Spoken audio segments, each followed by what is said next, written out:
HRJD news ते ताज़ा तरीन अपडेट से खबरन जो सिलसिलो हलंदड़ आहे। अपडेट कयूं था तव्हां खे सेवण शरीफ खां, जिते HRJD न्यूज़ जे रिपोर्टर फैसल शहजाद मुताबिक बान सैयदाबाद में हाई स्कूल की ज़मीन ते 62 वडेरे गुल हसन पयार जे कब्ज़े करण खिलाफ अज शहरी सियासी समाजी धुरियूं रोडन ते निकिरी आहियूं। मेहरबानी तव्हांजी।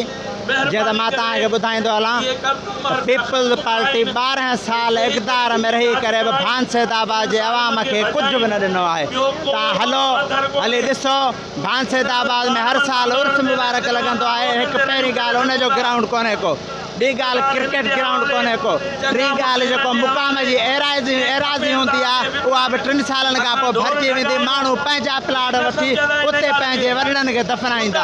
अफ़सोस सां चवणो थो पए, जेको प्लाट असांखे सरकारी तौरु डोनेट कयो थो वञे उन ते बि कब्ज़ा माफ़िया पंहिंजा कब्ज़ा क़ाइमु कयो वेठी आहे।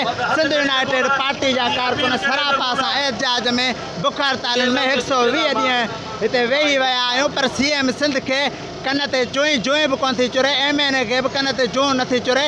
असां इहो साबित था कयूं, असांखे इहा पक आहे त हिन कब्ज़ा माफ़िया सां गॾु CM सिंध बि कब्ज़ा माफ़िया सां गॾु आहे, MNA सिकंदर राव कोटो बि कब्ज़ा माफ़िया सां गॾु आहे। ऐं उहो कब्ज़ा माफ़िया जे अॻियां बेवस लाचार ऐं मजबूर बणियल आहिनि। पर इहो हुननि खे यादि रहणु घुरिजे, सिंध यूनाइटेड पार्टी जा कारकुन, सैयदनि जा कारकुन आहिनि, असां GM सैयद जा कारकुन आहियूं। तेसीं ताईं असां चुप करे न वेहंदासीं जेसीं ताईं कब्ज़ा माफ़िया खे भॼायो नथो वञे। सिंध सरकार जी खुली बदमाशी आहे, उन्हनि पाण हथ सां छूट ॾिनी आहे। जीअं सिंध सरकार वज़ीर आला सिंध, उनखे शर्म अचणु खपे त हीअ अबाणे ॻोठ में जितां मुसलसिल ही असेंबली मेंबर थी वज़ीर आला सिंध थियो आहे, उन तक में बार बार कब्ज़े जी कोशिश थी थिए। नेक मर्द आफ़ानी फैमिली तरफ़ां जेको स्कूल खे डोनेट कयो वियो हो ज़मीन ऐं प्लाट, उन ते बार बार गुल पयार नारे लैंड ग्रेबर कब्ज़ा माफ़िया जेको बार बार ज़मीन ते कब्ज़े जी कोशिश थो करे। पर वज़ीर आला जे ज़हन में ॻाल्हि हूंदे बि खेनि मक़ामी सपोर्ट वज़ीर आला हुजण जे करे गुल पयार जो को बि एक्शन नथो खयो वञे। असां चीफ जस्टिस साहिब हाई कोर्ट ऐं ॿियनि आला इदारनि खे इहा नोटिस में ॻाल्हि ॾियणु चाहियूं था त आला क़िस्म जी जांच करायो। अवां ॾिसो, हिते स्कूल इंतिज़ामिया सां गॾु पुलिस, मक़ामी तौर सभु पंहिंजे हिसे पति जे लाइ कब्ज़ा माफ़िया सां ॿिट बणाइण लाइ। ऐं वज़ीर आला सिंध खे चिताल थो ॾियां, जे सिंध जे शऊर रिएक्शन ॾेखारे सिंध जे बेटनि वारे तुंहिंजी नाम निहाद बयान खे वापसि करायो।